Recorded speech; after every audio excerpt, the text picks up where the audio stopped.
Chapter 1. Christmas Eve. My name is Arthur Kipps. When I was a young man, I worked in London. I was a solicitor. I worked for the same company all my life. 14 years ago, I bought this house called Monk's Peace. I live here with my dear wife, Esme. Esme's first husband had died. She was a widow when I married her. I became the father of her 4 young children. Our years at Monk's Peace have been happy ones. It was Christmas Eve. All the family were at Monk's Peace for the holiday. We were all sitting by the big fire at the end of the day. I was in my armchair, listening to the laughter and the talking. "Wake up, Father!" someone called. "We're going to tell ghost stories." The lights were turned off. Suddenly the room was dark and shadowy. I smiled as I listened to the young people's stories. The stories were full of horror, but they did not frighten me. They were not true. Then I remembered. I remembered terrible things. These memories were terrible because they were true. "Tell us a ghost story, Father," someone cried. "You must know one story." I stood up, cold and shaking. "No, no," I shouted. "I have no story to tell." I hurried from the room, away from them all. I went out into the garden. I stood there in the cold and in the darkness. My heart was beating fast. I was shaking with fear. Will I never forget? Will I never find peace? How can I find peace? There is only one way. I must write down my terrible story, all the horror, everything. Then I will find peace. I turned and walked back into the house.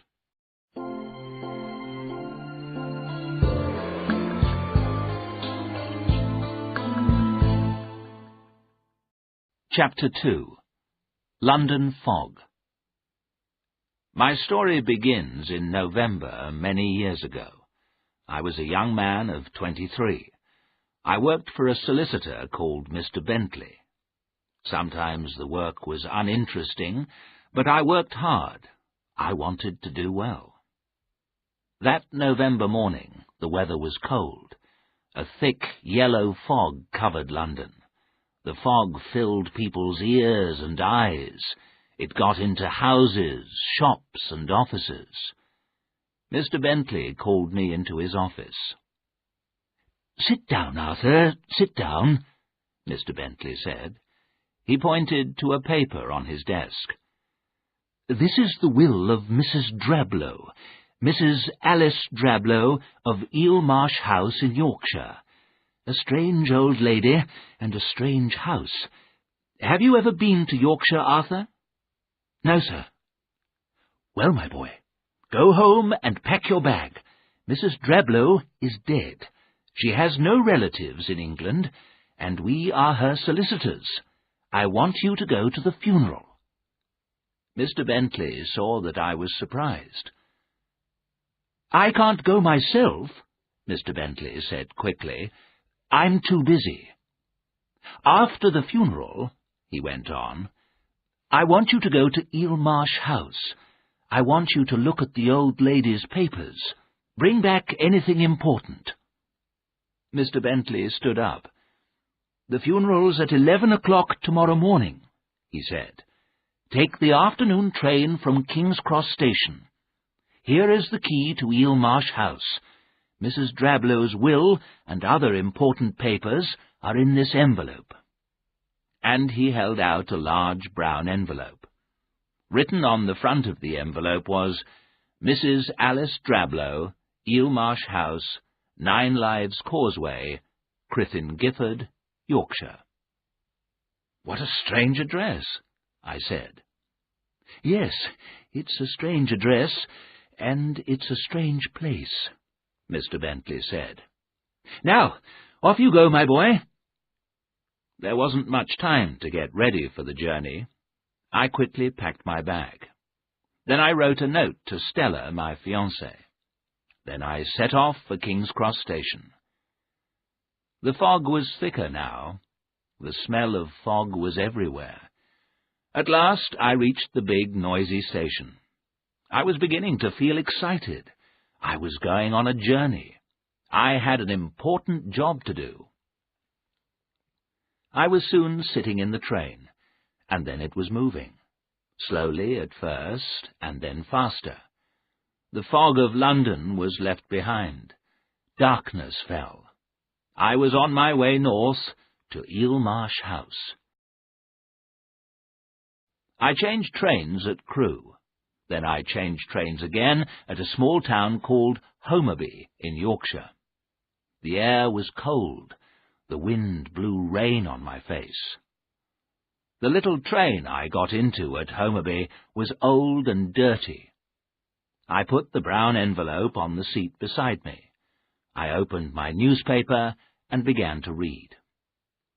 A few minutes later, a big man with a red face got into the carriage. He sat down as the train began to move out of Homerby. "It's cold in here," I said, "but I've left the fog of London behind me." "We don't have fogs here. We have mists. The mists come in from the sea," the big man said. We sat for a few moments in silence. Then I saw the big man look at the envelope on the seat beside me. "Drablow," he said. "Are you a relative?" "No, I'm a solicitor," I said.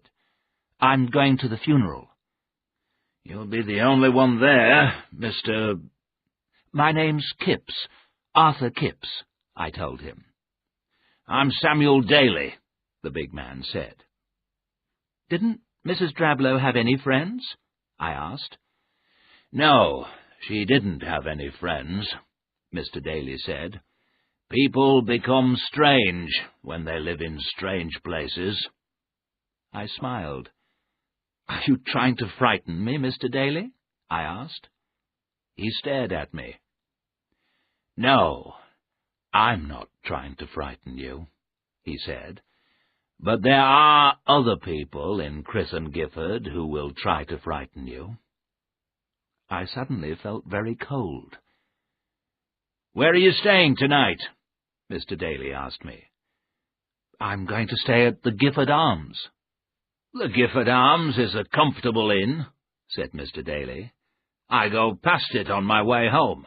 You can come with me in my car." Mr. Daly's car was waiting at the station. A few minutes later, it stopped outside the inn. Mr. Daly gave me his card with his address on it. "That's where I live," he said. "If you need any help, come and see me." The Gifford Arms was warm and comfortable. After a good supper, I went to bed. I slept well. Thank God I did. I never slept so well again.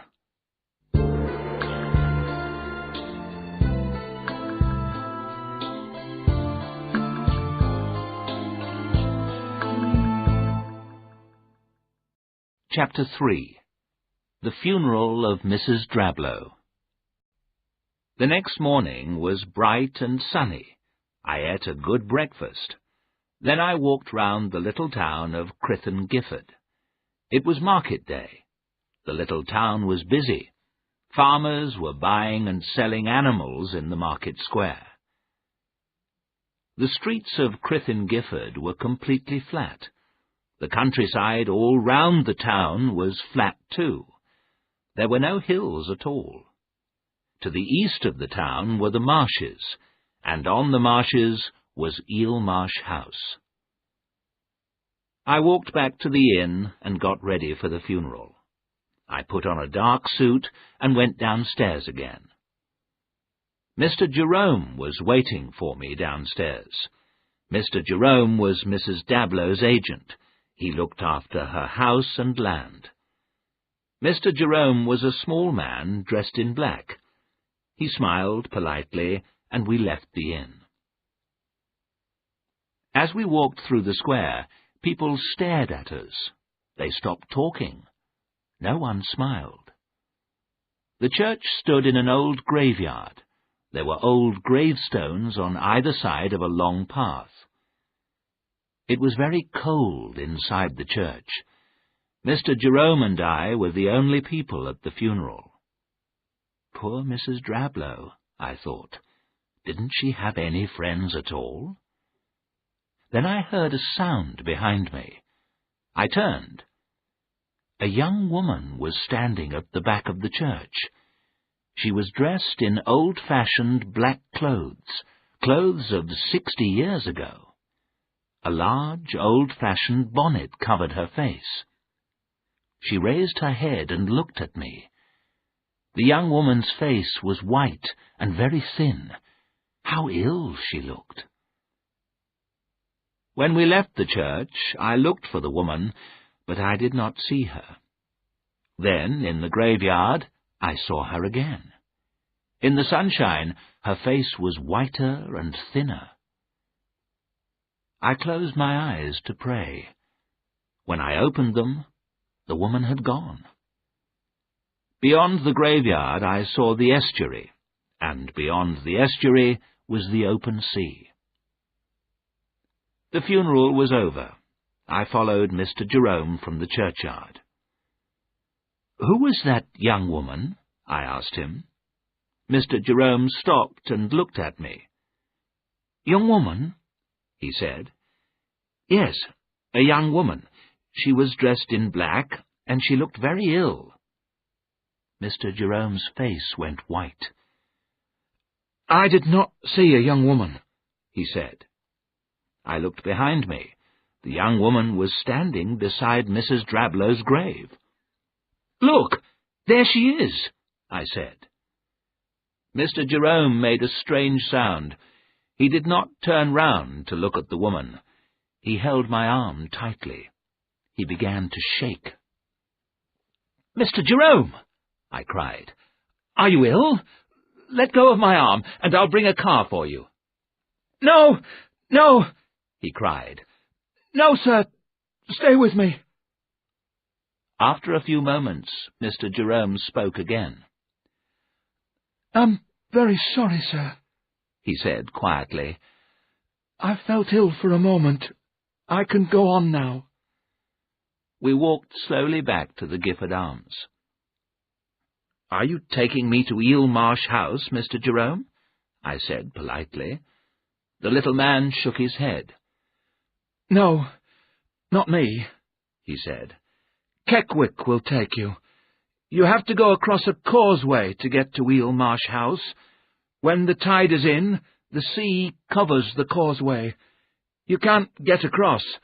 You can only cross the causeway when the tide is out. That will be after 1 o'clock. "There may be a lot of papers to look at," I said. "I may stay in Eel Marsh House tonight."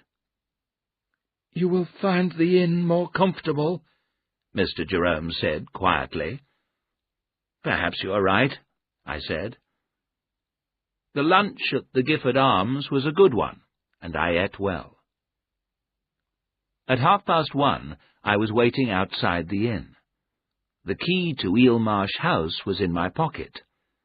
I listened for the sound of Keckwick's car.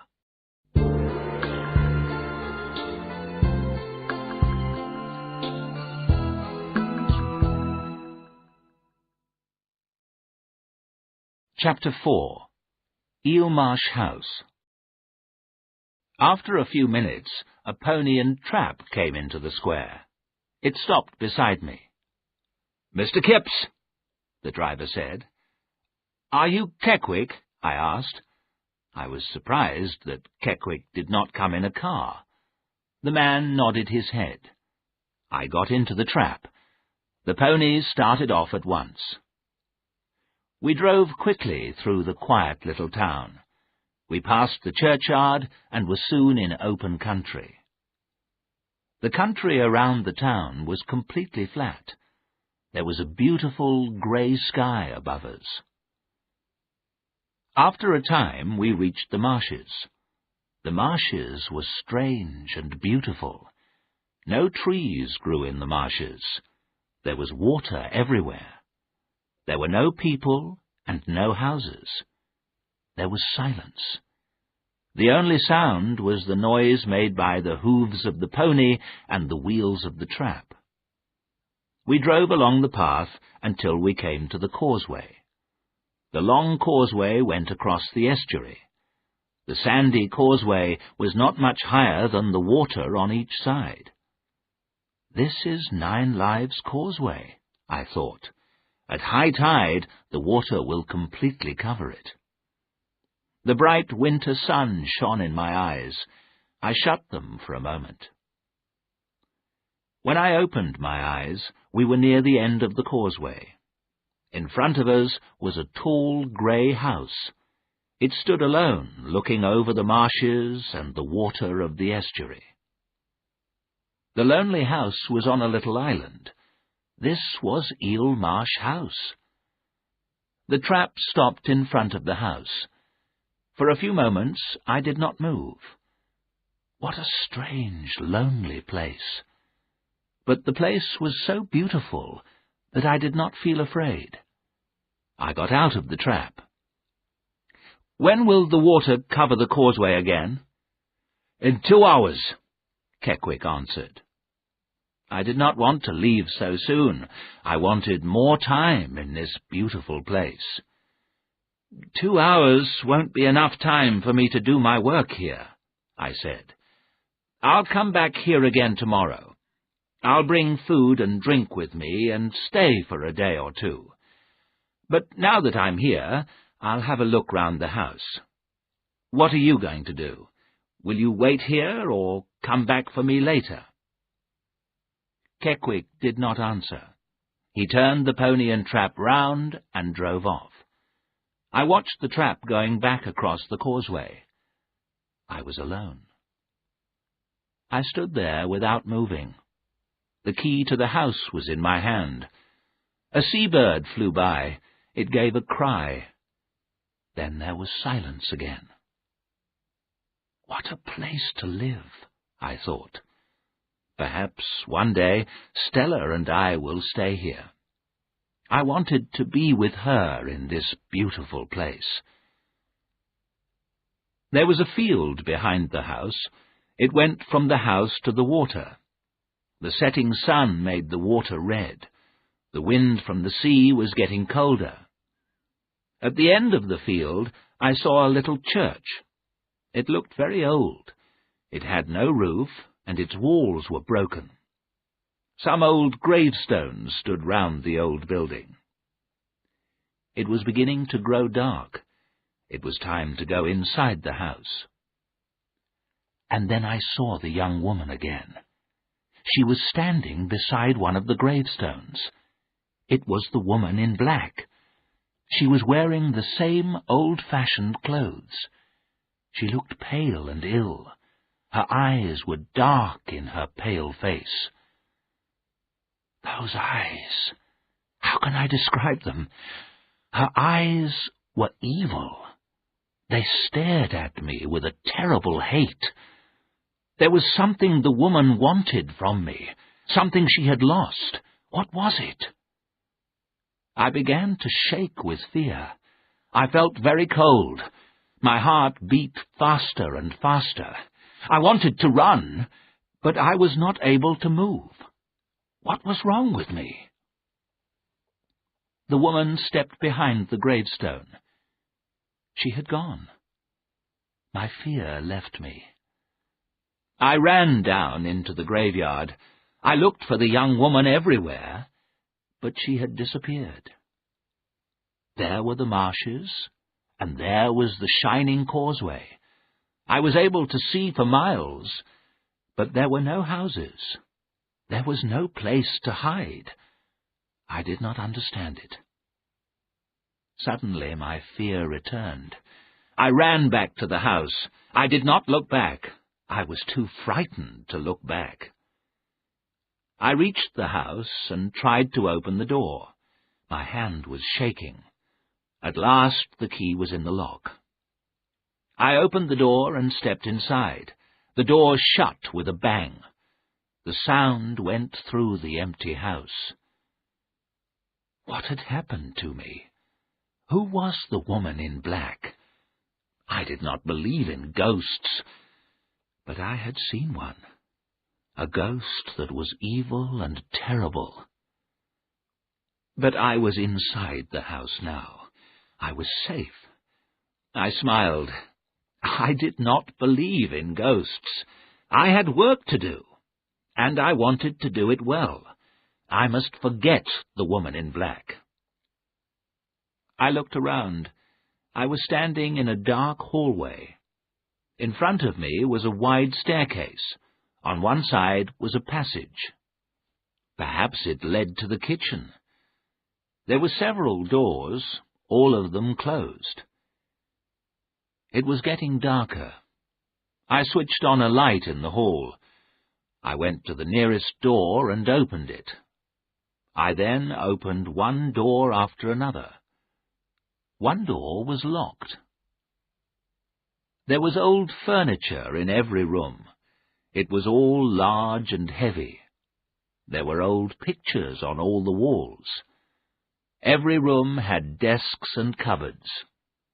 And my job was to look through all of them. There was a damp smell in the house. Some of the rooms had not been used for many years. The whole house was dark and shadowy. Mrs. Drablow had lived here alone, I thought. I was not surprised that people said she was strange. I pulled up the blinds at every window. From each window I was able to see the marshes and the estuary. It was a beautiful place, but silent and lonely. I used the keys to open some desks and cupboards. All of them were full of papers. I was sure that some of these papers were important. I had to look at all of them. This job will take a long time, I thought. It was too late to start work that afternoon. I looked at my watch. Keckwick was not coming back for another hour. I decided to walk back along the causeway. I was able to see the path from the window. It went straight ahead. It was not possible for me to lose my way. I was sure to meet Keckwick on the way. I went back into every room. I pulled down the blinds. I turned off all the lights. I locked the front door behind me. Then I started to walk along the causeway.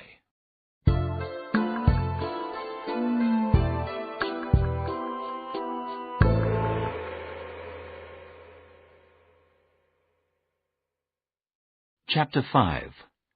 The Cry of a Child. Outside the house, everything was quiet. I looked back once, but I did not see the woman in black. The causeway was dry, but the tide was coming in. The water on either side of the causeway was higher now. As I walked on, I felt very alone. The path over the causeway seemed longer, too. I walked faster. The sky and the water were beautiful in the grey light. Then I saw the sea mist. The sea mist was moving quickly over the marshes. In a few moments, the sea mist covered everything. It was a damp, white mist. It was very different from the yellow fog of London. The mist moved about in front of my eyes. Soon my hair and clothes were wet. Now I saw only a short way in front of me. I looked back. I was not able to see Eelmarsh House. It had completely disappeared in the mist. I walked on very slowly, then I stopped. If I went on, I might walk off the causeway into the deep mud. I decided to go back. But going back was difficult too. The mist was moving all round me. Where was the house? Was I going the right way? I felt very afraid. And then I heard the pony and trap. Thank God! Keckwick was coming back for me. I stopped and waited. But now the sounds of the pony and trap were going away from me. Now the sound was coming from somewhere on the marshes. What was wrong? Had Keckwick gone off the path? I stood very still. For a moment there was complete silence. Suddenly a pony shrieked with fear. Then I heard a sound I shall never forget. The terrible cry of a child in fear of death. And now the trap was sinking. There was a strange sucking sound. The trap was going down under the mud, and still the child cried out. There was nothing I could do. I shouted, but no one answered. How could I find the trap in that terrible mist? It was impossible. I had to get back to the house. If I turned on all the lights, someone might see them. Someone might help. It was dark now. The mist was thicker, too. I heard the sea-water moving nearer. At last I was standing on hard ground in front of the house. I found the front door and opened it. Behind me, the marshes were silent. I sat down on the nearest chair. I began to shake. Oh, the horror of that terrible cry! That poor child dying in the marshes! I began crying and was not able to stop. After a time, I made myself stand up. I walked into every room and turned on the lights. I found some brandy in a cupboard. I drank some, and my fear turned to anger. Why had Mr. Bentley sent me here? Why had I left London? I walked in and out of the rooms. I wanted only one thing. I wanted to get away from this terrible place. I walked slowly along a passage on the second floor. The door at the end was locked. I kicked the door angrily, but it did not open. I turned away and walked back. As I went, I looked through every window. The white sea mist was all around the house. I could see nothing. I drank some more brandy. The brandy helped me to forget that terrible sound of the child crying. At last, I fell asleep. A bell was ringing. It rang again and again. I opened my eyes slowly. I looked through the window. The moon shone white in the black sky. How long had I been asleep? I did not know. The bell rang again. Then I remembered with horror the sound I had heard. I remembered the screams of the child. I remembered the shrieks of the pony. I remembered the noise of the trap as it sank down in the mud. Had I heard those noises? Had I dreamt them? I did not know. The bell rang again. Someone was at the door. Who was there? All the lights in the house were on. People had seen the lights and come to help me. I got up slowly and walked to the door. There was only one man at the door. It was Keckwick, and behind him was his pony and trap. They were real, and they were not harmed at all. "I had to wait till the mist cleared," said Keckwick. "And when the mist cleared, the tide was in. I had to wait until the tide went out and the water left the causeway."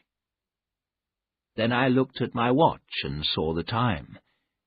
It was 2 o'clock in the morning. "It's very good of you to come here for me at this time," I said. "I would not have left you to stay here all night," Keckwick said. "No, no, I would not have left you here all night." "How did you get out of the mud?" I began to say. Then I knew. It had not been Keckwick. It had been someone else. But who? Who had been driving on the marshes on a dark November evening? Who? Keckwick looked at me strangely. "You'd better get in the trap," he said. "I'll drive you back." Keckwick knew that something strange had happened to me, but he was not going to ask me about it, and he did not want to hear about it. I got into the trap, and we drove off. I sat in the trap in a dream of horror and fear. I now knew the truth, but I did not want to believe it. The woman in black was a ghost, and the child was a ghost too. I had seen the woman. I had heard the child. They had died long ago, but they did not rest in peace. The innkeeper of the Gifford Arms had not gone to bed. He was waiting up for me. He let me in without a word. It was after 3 o'clock in the morning when I got to bed. I slept, but in my dreams I heard the cry of a child. I stood once more in the white sea mist, and always near me was the woman in black.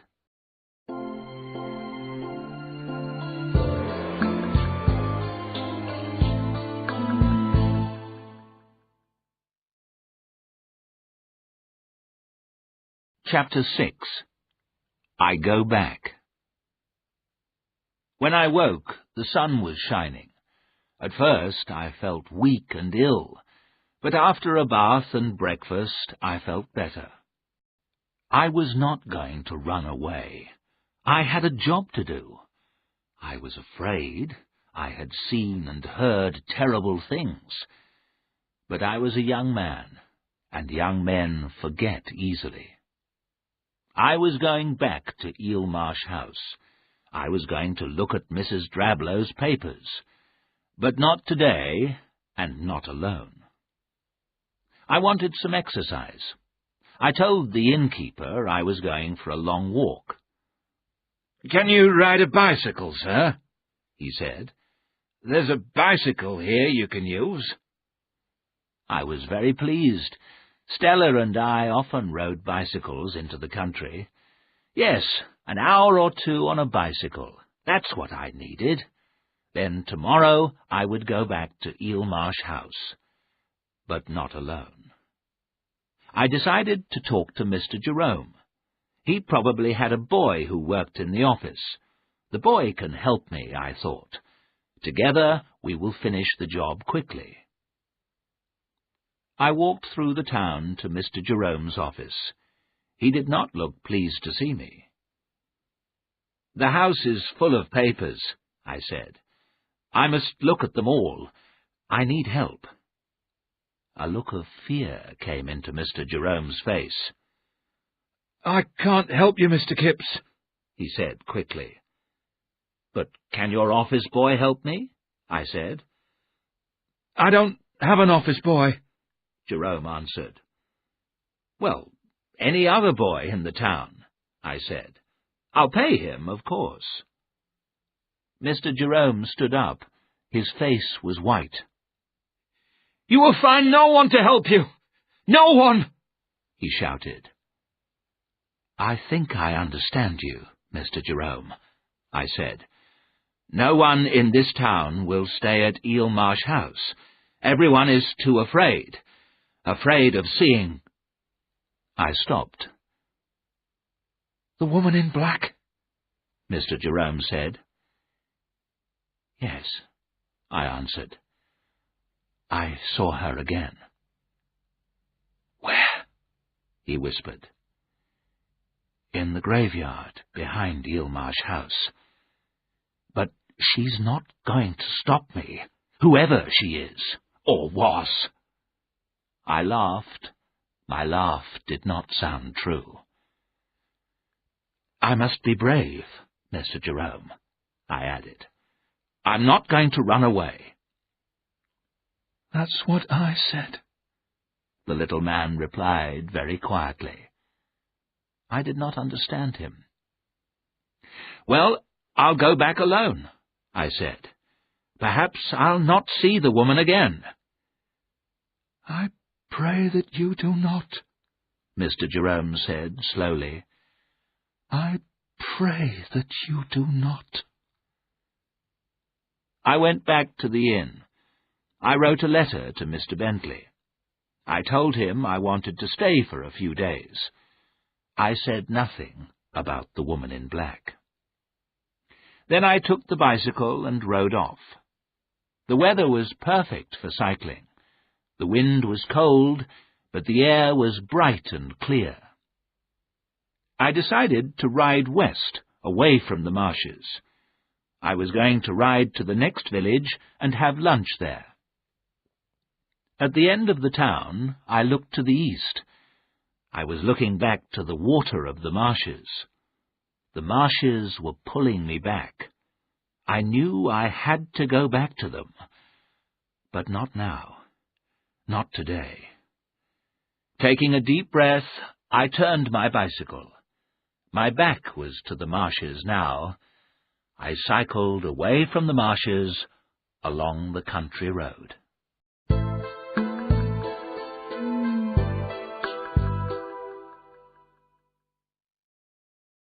Chapter 7. Dinner with Mr. Daly. I rode back to Crythin Gifford about 4 hours later. I was feeling happier. Eelmarsh House did not frighten me now. I knew I was brave enough to go there alone. The sea mist and loneliness of the place had frightened me. How silly I had been to be afraid. That would not happen again. I turned the corner into the town square. A big car was coming towards me. I stopped quickly, but I almost fell off the bicycle. The car slowed down and stopped. Mr. Samuel Daly looked out of the window. "How are you, young man?" he called. "Fine," I said. "I've had a good ride. I feel hungry, and I'm looking forward to my dinner tonight." "And what about your business? Have you been out to the house?" "Yes, of course," I answered. "It won't take me long." Mr. Daly looked at me for a few moments. He said nothing. "I'm enjoying the work," I went on quickly. "It's all very interesting, but there are many papers to look at." Mr. Daly went on staring at me. "Mr. Kipps," he said, "those are brave words, but I don't believe them. Come to my house for dinner tonight. The innkeeper knows where I live." He sat back, and the car drove on. Mr. Daly's words did not make me change my mind. I was going back to Eelmarsh House. I went shopping in the town. I bought tea, coffee, and bread. Then a large torch and rubber boots. I wanted to be ready for anything at Eelmarsh House. I told the innkeeper what I was going to do. "Tomorrow," I said, "I'm going to go to Eelmarsh House. I'm going to stay there for 2 nights. Can I use your bicycle?" The innkeeper nodded. He said nothing, but he looked at me sadly. In the evening I cycled out to the Daly's house. It was a very large house. Mr. Daly was clearly a rich man. Mr. Daly and his wife gave me a friendly welcome. The food and drink were very good. All through dinner, Samuel Daly talked about himself. He had worked hard all his life. Now he owned land and houses. I told him about Stella and our plans for the future. After dinner, Mrs. Daly left us. Until then, Mr. Daly had not spoken about Mrs. Drablow or Eel Marsh House. He filled my glass and his own with wine. "You're a fool to go on with it," he said. I knew what he meant. "I've got a job to do, Mr. Daly," I said, "and I want to do it well." "Listen to me, Arthur," Daly said. "There are stories about that place. Stories I'm not going to tell you. You'll hear them from other people. Perhaps you've heard them already. You've been out to the house, haven't you?" "Yes, I've been there," I answered, "and I heard and saw things I cannot understand." And then I told him everything. Mr. Daly listened carefully, but said nothing. "I think the woman in black is a ghost," I said. "She made me afraid. She has the power to make people afraid. But that is all. She did me no harm." "And what about the pony and trap? The child's cry?" Daly asked. Yes, I thought to myself, the child's cry was the worst of all. But I did not say that to Mr. Daly. "I'm not running away," I said. "You shouldn't go back," Daly said. "I must." "Then don't go alone." "No one will go with me," I answered. "I'll be all right. After all, Mrs. Drablow lived there alone for 60 years. "Alone? I wonder," Mr. Daly said. He stood up. It was time for me to go. A servant brought my coat. When the man had left, Daly said, "Are you really going back to that house?" "I am," I answered. "Then, if you must go, take a dog," Daly said. I laughed. "I haven't got a dog," I said. "But I have a dog," Daly answered. "You can take her with you now." We walked out of the house together. "Wait here a moment," Daly said. He walked round to the back of the house. I stood there, smiling. I liked dogs. I was happy to have a dog with me in that empty old house. After a few moments, Daly returned with a bright-eyed little dog. "Take her," he said. "Bring her back when you've finished." "What's her name?" "Spider." Hearing her name, the little dog wagged her tail. "Thank you," I said. "Come on, girl. Come on, Spider." I began to walk away. The dog did not move. She looked at Daly. "Go on, girl," he said. Spider ran over to me at once. Waving goodbye, I got on my bicycle. Then, with Spider running behind me, I rode back to the town. I felt happy and safe. I was looking forward to the morning.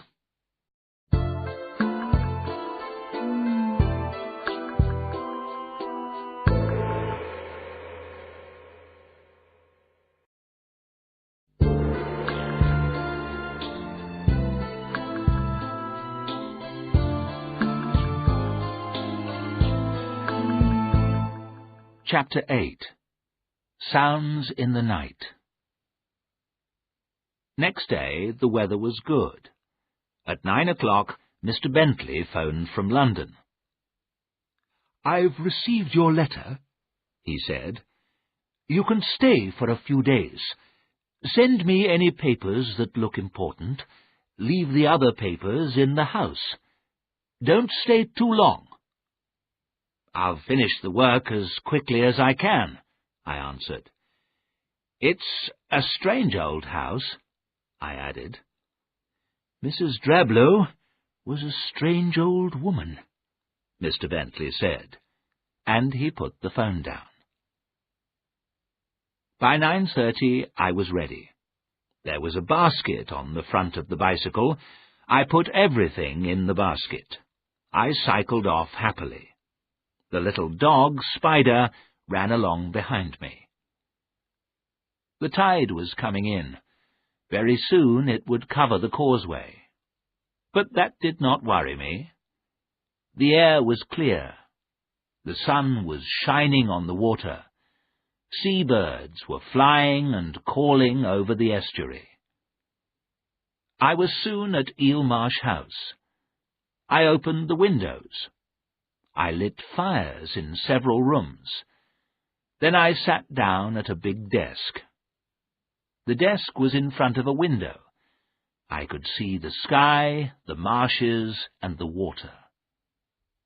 I started work. The desk was full of papers. Most of them I threw away, but I kept a few to look at later. I opened a cupboard, and then another. Papers. More and more papers. I looked at everything carefully. I worked hard all the morning. At 2 o'clock I had some lunch. Then I called Spider, and we went outside. I walked down to the old graveyard. Spider ran up and down. She was happy too. I tried to read the words on the gravestones, but they were too old. Most of the words were difficult to read. The writing on one stone was a little clearer. Some letters were worn away, but I could read most of the words. 2 people were buried here. I wondered who they had been. I looked around me. It was a sad place, but I did not feel afraid. The air was colder now. I went back to the house, and Spider followed me.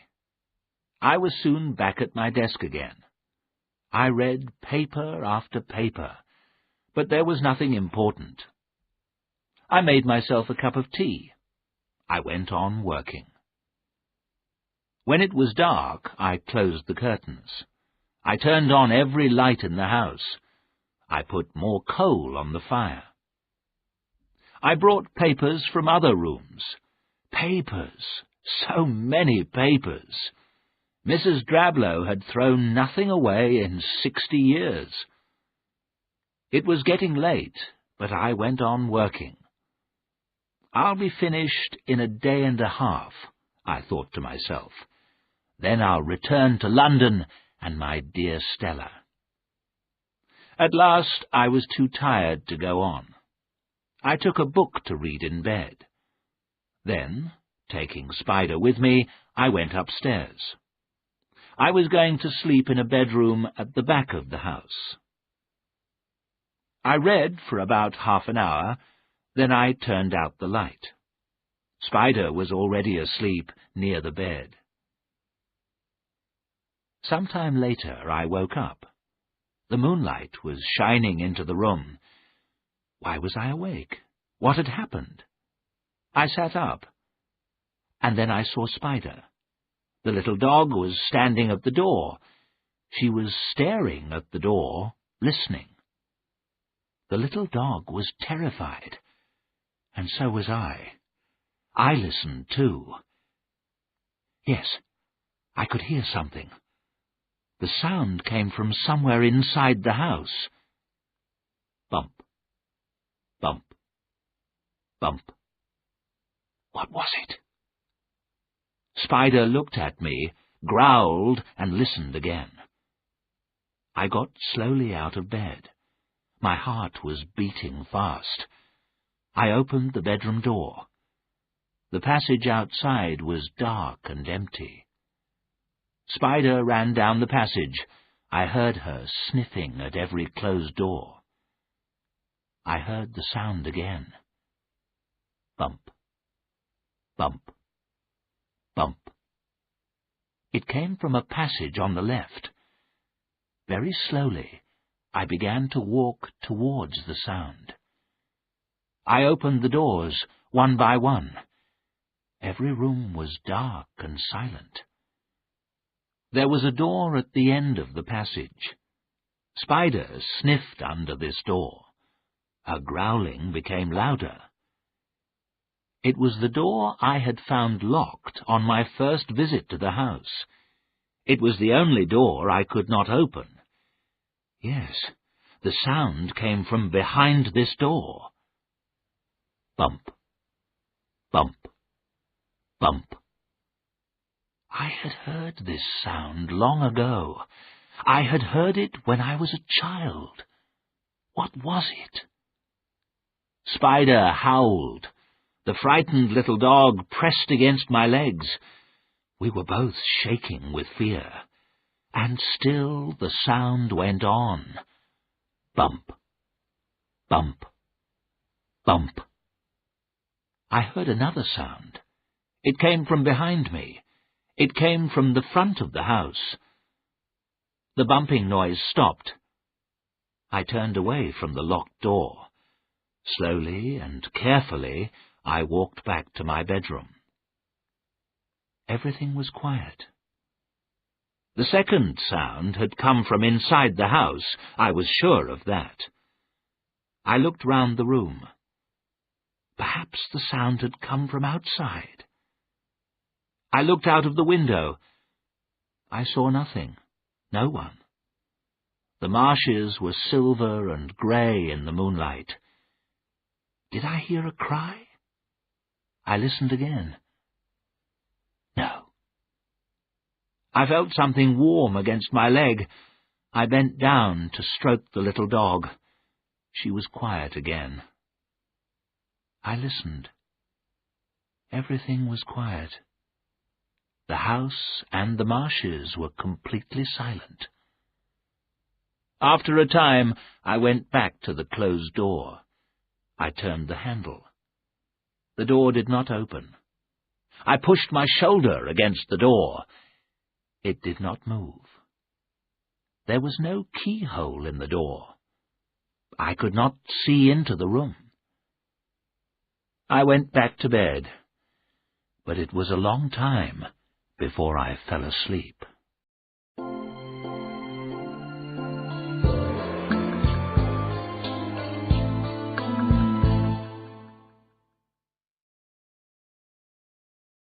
Chapter 9. Behind the Door. The morning was cold and wet. The sky was covered with thick clouds. It was raining. I was very tired, but after breakfast I felt better. I went back to the locked door. I stood and listened, but I heard nothing. At 9 o'clock I rode back along the causeway on the bicycle. Spider ran beside me. There was a letter from Stella at the Gifford Arms Inn. Her loving words made me feel very happy. In 2 or 3 more days we would be together again. I walked round the town buying more food. Then I rode back along the causeway. I was back at Eelmarsh House in time for lunch. The clouds were thicker now. The sea mist was coming in over the marshes. Inside the house it was already dark. I put on all the lights, but the house stayed dark and shadowy. My fears returned. I decided to go back to the town. I went outside. There was some mist around the house, but I was able to see the causeway. However, it was completely covered by water. I could not return to Crithin Gifford that day. So I whistled to Spider. She ran to me quickly. We both went back inside the house.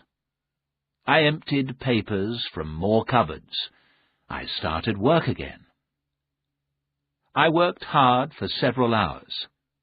I found a packet of letters tied together. They looked interesting. After supper, I sat down by the fire and opened the packet. There were some papers and some letters. The letters were all in the same handwriting.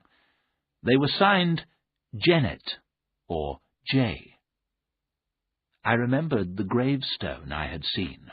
It was in the graveyard at the back of Eelmarsh House. One of the names on that gravestone had been Janet. Was this the same Janet? There were dates on the letters. The letters had been written 60 years ago. Each letter began with the words, "Dearest Alice." Alice was Mrs. Drablow's first name.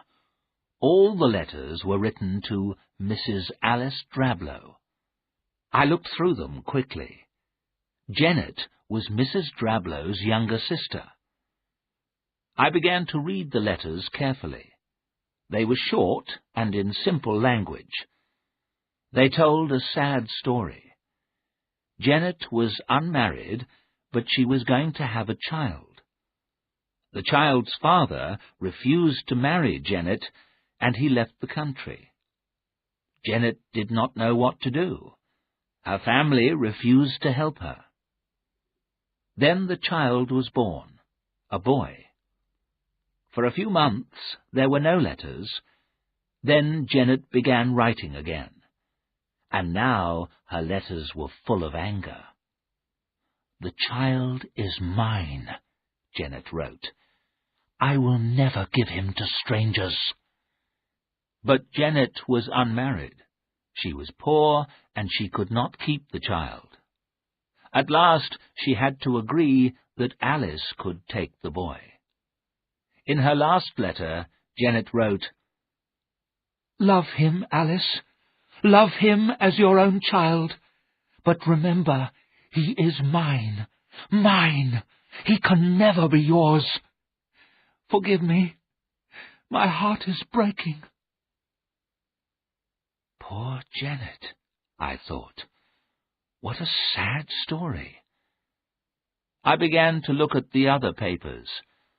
The first one was from a solicitor's office. The paper was about a boy called Nathaniel. Nathaniel was the son of Janet Humphrey.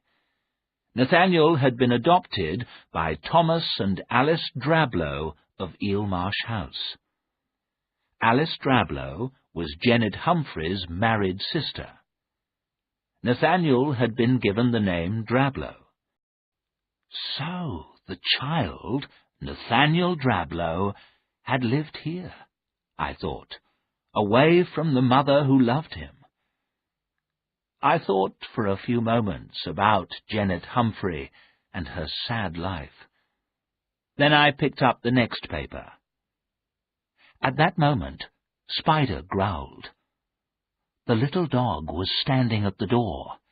Every hair on her body was stiff with fear. I sat there for a few moments, frozen with fright. Then I stood up. If this was a ghost, I must face it. I made myself walk to the door. I opened it. Spider rushed out of the room and up the stairs. I heard her run along the passage. She stopped. I knew she had stopped outside the locked door. I heard the sound again. Bump, bump, bump. I knew what I must do. I must open that door. There was an axe in the woodshed. I must get that axe. Taking my torch, I stepped outside the house. It was very dark, but I found the woodshed and the axe. As I was walking back, I heard the sound of the pony and trap. It came from the front of the house. Had Keckwick come back for me? No one was there. No one at all. I could still hear the pony and trap, but now the sound was coming from the marshes. I stood there, Spider beside me. I was terribly afraid. Again, I heard the sounds of the water and the mud. I heard the pony shriek. I heard the child's awful cry. And then silence. I was shaking now. My mouth was dry with fear. I had heard these sounds before. The pony and child were not alive. I knew this. A pony and trap and all the people in it had sunk beneath the water. Spider began to howl and howl. I put down the axe and the torch and picked up the little dog. I carried her into the house. She was afraid, and so was I. After a few moments, the dog jumped out of my arms. She ran upstairs towards the locked door. I hurried outside, picked up the axe and torch, and followed her. The sound was louder now. When I reached the door, I saw why. The door of the locked room was open, wide open. I thought I was going to die of fear. The dog ran inside the room. The bumping sound went on, and now I remembered. I knew what the sound was. When I was a child, my mother had a rocking chair.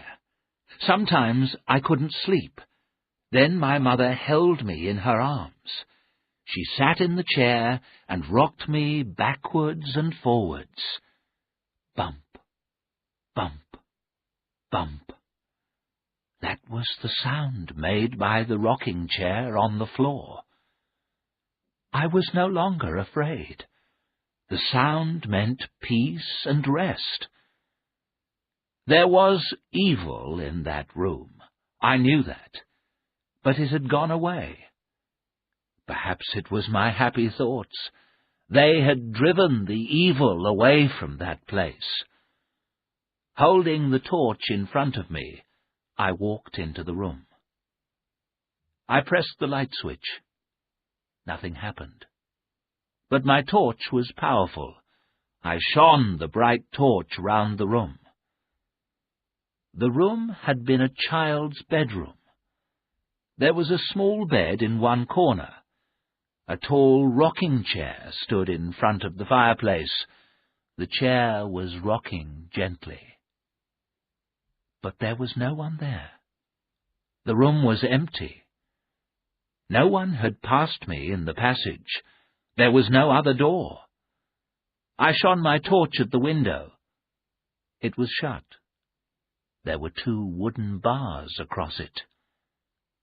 The chair stopped moving. There was complete silence. The little room was clean and tidy. There were sheets and pillows on the bed. I opened a chest and a cupboard. They were both full of clothes. Clothes for a boy of 6 or 7. The clothes were beautifully made, but they were old-fashioned clothes, clothes of 60 years ago. The room was full of children's toys. They were neat and tidy. There was no dust on them at all.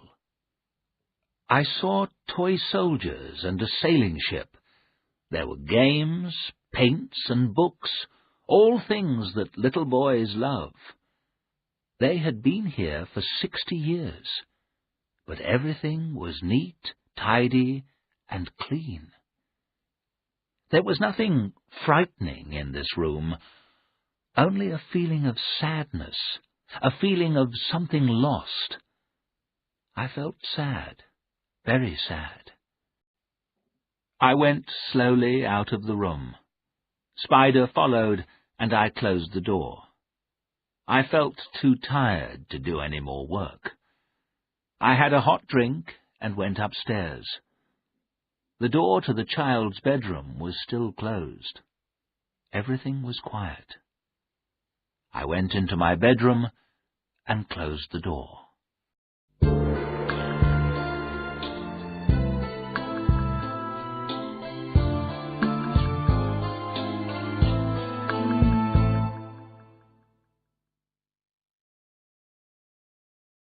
Chapter 10. Terror on the Marshes. That night there was a very strong wind. It whistled and howled around the house. The windows shook. I slept, woke, and slept again. Then suddenly I was wide awake. I thought I heard a cry. The wind blew more loudly. Then I heard the cry again. It was the cry of a child, a cry for help, the cry of a child dying in the marshes. For how many years had the child cried out? "Rest in peace," I prayed. But that child could not. I could not sleep. I got up.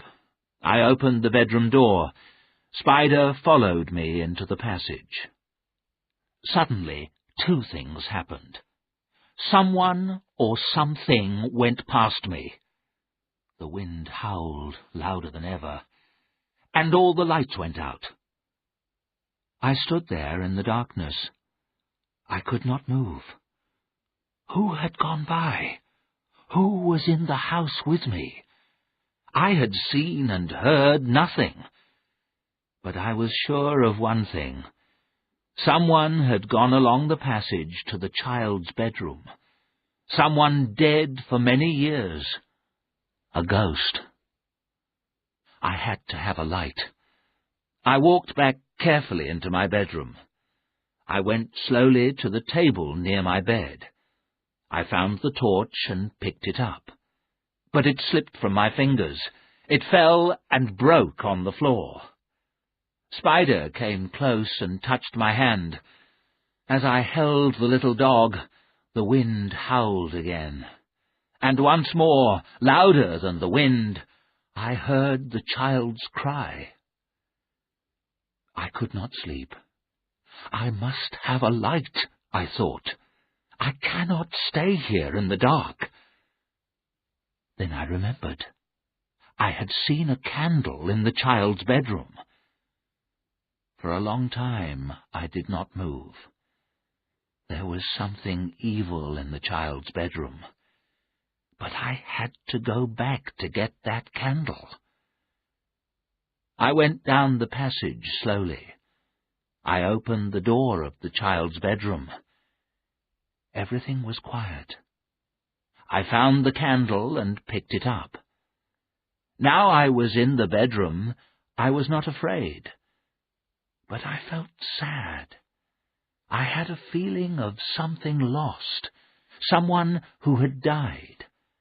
I had never had that feeling before. Why did I have it now? After a few minutes, I walked slowly out of the room. I closed the door. At once, the sadness left me. In my bedroom, I found some matches. I lit the candle. I opened my book and began to read. Some time later, I fell asleep. When I woke up again, the sky was light. It was morning. Spider was standing at the door. She wagged her tail and looked at me. The dog wanted to go out. I got up and dressed quickly. Spider ran to the front door. I opened the door. Spider ran out happily. The air was very cold. Then I heard a whistle, a high, clear sound. Spider heard it too. Before I could stop her, she was running. She was running away from the house onto the marshes. I called and called, but she did not hear me. I watched the little dog running on and on. But who had whistled? The marshes were completely empty. Then I saw the dog slow down and stop. I knew at once what had happened. The poor animal was caught in the mud. The mud was pulling the dog down, pulling her down deeper and deeper. I could not let the little dog die. Without thinking, I ran out across the marshes towards her. The cold wind blew in my face. I could not see clearly. My feet stuck in the mud. I pulled myself free. The tide was coming in quickly. I called out to the dog. Most of her body was now under mud and water. I could not get any nearer to her. I could do nothing. We will both die here in this terrible place, I thought. No, it could not happen. Very carefully, I lay down. I stretched forward, little by little. The dog sank deeper into the mud. Just in time, I got hold of the leather collar round the dog's neck. I pulled and pulled. At last, the dog was free from the mud. We lay there, side by side, wet and muddy. We were safe, thank God. The dog was alive, and so was I. How long we lay there, I do not know. At last I got up. I began to walk slowly back to the house. As I got nearer to the house, I looked up. I saw the window of the child's bedroom. Someone was standing there, looking out. It was the woman in black. She stared at me. The hate in her eyes was terrible. I began to shake. Somehow I reached the front door of the house. Then, to my horror, I heard the sound I feared most, the sound of a pony and trap.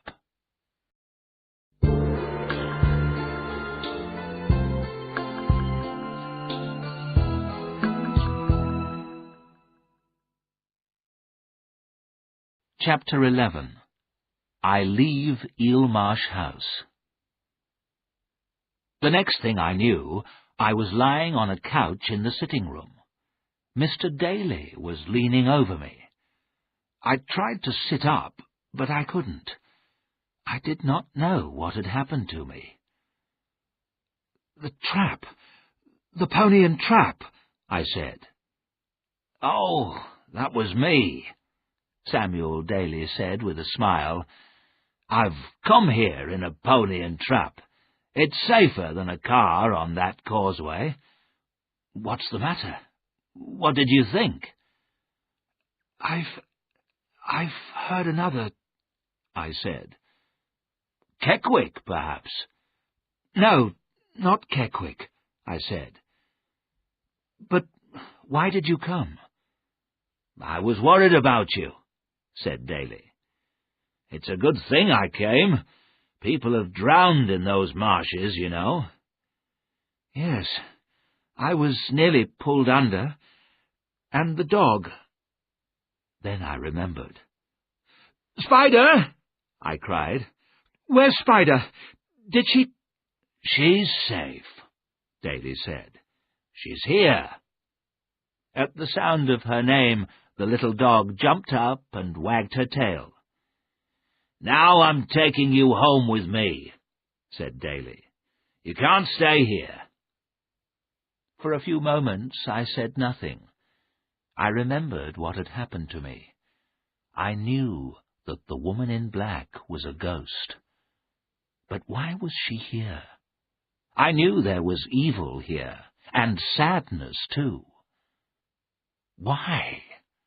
I wanted to know. And I had to finish my work too. "Thank you, Mr. Daly," I said after a few moments. "I want to leave Eelmarsh House. But what about my work? I must look at all Mrs. Drablow's papers. I don't think there's anything important, but they must be looked at." "I found some letters last night," I went on. "They looked interesting. I'll bring them with me." Very slowly I got up. I picked up the packet of letters from the desk. Then I went upstairs to get my things. My fear had gone. I was leaving Eelmarsh House. If I came back, I would not come alone. I packed my bag and left the room. I decided to have one last look at the child's bedroom. The door was open, but I was sure I had closed it. I could hear Mr. Daly downstairs. I was safe. I walked slowly towards the open door. Then I stopped. Did I want to go in? She had been here. I had seen her. I pushed open the door. I could not believe my eyes. Everything in the room was broken and torn. The cupboards were all open. Toys, clothes, and books lay on the floor. They had been thrown there by some terrible power. Everything was destroyed. Everything except the rocking chair. It had been pushed into the center of the room. The chair was not moving now. Who or what had done this terrible thing? Feeling ill and shaking, I got into the trap beside Mr. Daly. He knew that something had happened, but he did not ask any questions. He put Spider on my knees. I held the dog tightly. Then we drove off away from the house across the Nine Lives Causeway. Everything was grey and quiet. There was no colour, no sound. I looked back at Eelmarsh House. No one was watching us. The house stood there, grey and terrible. As we crossed the estuary, I turned my eyes away. I did not want to see that terrible place again.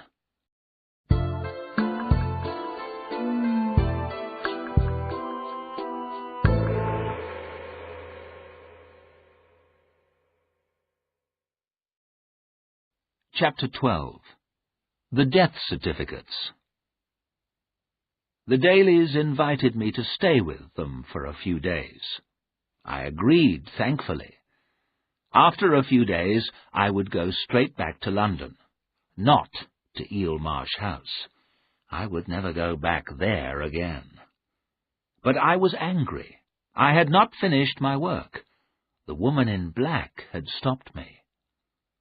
Then I remembered the papers I had brought with me from Eelmarsh House. The letters told a sad story. I wanted to know how the story ended. I read the letters again. Poor Janet. She had loved her child so much. But she was unmarried. She could not keep her boy. She had to give him to her sister, Mrs. Drablow. The child had lived at Eelmarsh House. What had happened to him? I picked up the other papers and looked at them. They were death certificates. The first was for a boy. Name, Nathaniel Drablow. Age, 6 years. Cause of death, drowning. I looked at the second certificate. Rosa Judd, nursemaid. Cause of death, drowning. On both certificates, the date of death was the same. I held the death certificates tightly in my hand. I felt myself grow cold. I got up and walked about the room. Then I looked at the last piece of paper. It was another death certificate. This time, the date was 12 years later. The certificate was for Janet Humphrey, unmarried, age 36 years, cause of death, heart failure. I sat down in my chair. One thing was clear. The woman in black was Janet Humphrey or her ghost. I did not believe in ghosts, but I had seen her. And now I knew something else. Long, long ago, a pony and trap had left the causeway. It had sunk down in the mud of the marshes. A child and a nursemaid had been drowned. Janet, the boy's mother, had died 12 years after her son. I knew where they were buried. They were buried in the old graveyard behind Eelmarsh House. Nathaniel had slept in that bedroom. For 60 years the bedroom had stayed the same. Those clothes, those toys were his. Janet Humphrey was the woman in black. Her hatred had never left her. Her ghost followed anyone who went near Eelmarsh House. What power did Janet Humphrey have? Could the dead harm the living? I did not know the answer. I wanted to find out the answer.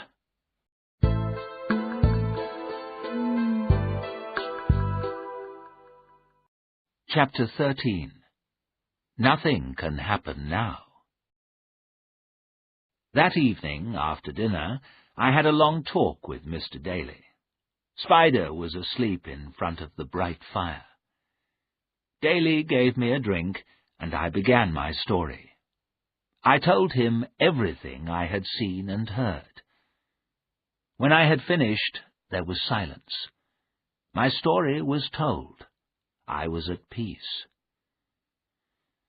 "Well, young man," Samuel Daly said at last, "you've had an unhappy time here."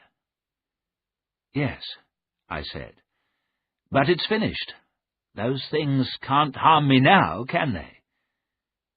Daly said nothing, but he looked unhappy. "Nothing can happen now," I said with a smile. "I'm never going back there. All is well." Daly said nothing. I began to feel worried. "Can there be anything else?" I asked. "Nothing will harm me now, will it?" "Not you, perhaps," Daly said slowly. "You can leave, but the rest of us must stay here. We have to live with it." "With what? Live with what?" I asked. "This town has lived in fear for a long time," Daly said. "For more than 50 years. Terrible things have happened, but people don't talk about them." My heart beat faster.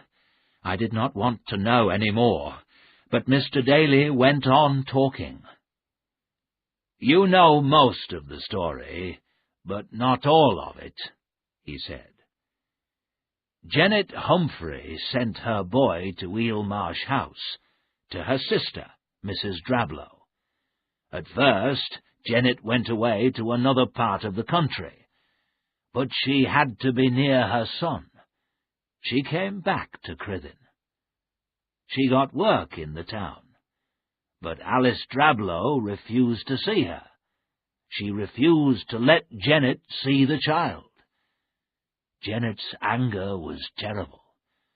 So Alice Drablow allowed her to visit the house, but she must never tell the boy who she was. But the boy looked like his mother, and he loved her. He loved his mother more than Alice Drablow. Janet wanted her son back. She planned to take him away from Eelmarsh House. Then the accident happened. The sea mist came down suddenly. The boy and the nursemaid were drowned. The driver of the trap, too. He was Keckwick's father. And the boy's little dog. They were all drowned, Daly said. "All drowned," I said slowly. "Yes, and Janet saw everything. She saw everything from the bedroom window." "Oh, my God," I said quietly. "Janet Humphrey began to go mad," Samuel Daly said. "She was mad with sorrow and anger. She said her sister had killed her son. Then poor Janet became ill. She became thin and pale. Children were frightened of her. When she died, people began to see her ghost. There is something more terrible. Each time she is seen, something else happens. What? I asked. A child has died, either by illness or in a terrible accident. Any child? A child in the town? Any child, said Daly. Once it was Jerome's child. You may find this hard to believe, Arthur, Daly added, but it is true. I looked into his eyes. I believe it, Mr. Daly, I said. I believe it. That night I slept badly. I woke up again and again. I had terrible dreams. When morning came, I felt weak and ill. I was very ill for 5 days. In my illness, I had terrible dreams. In my dreams, the woman in black pushed her terrible face near mine. She sat on my bed, watching. I heard the cry of her dying child again and again. I heard the bump of the rocking chair.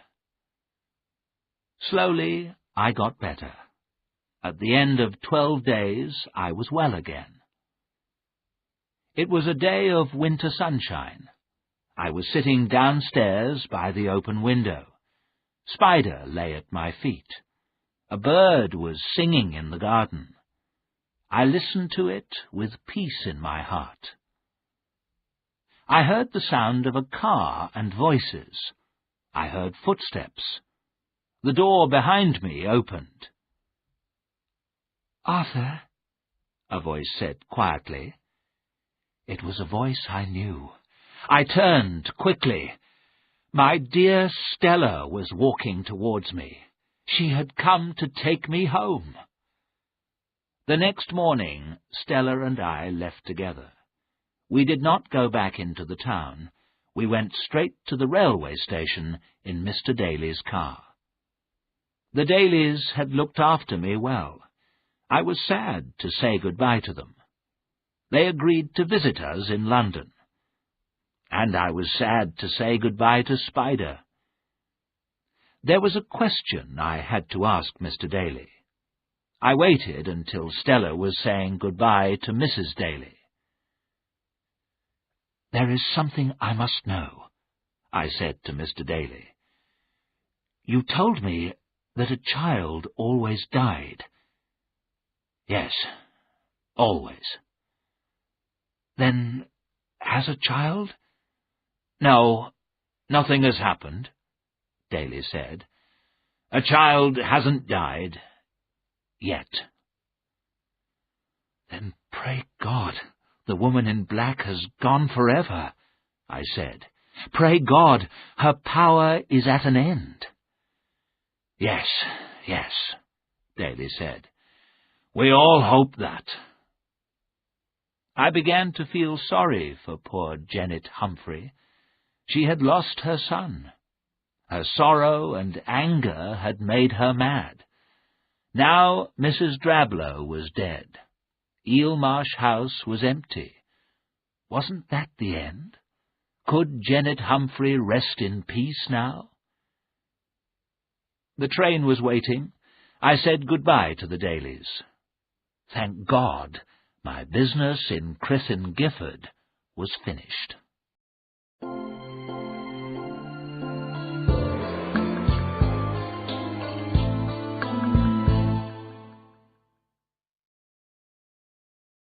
Chapter 14.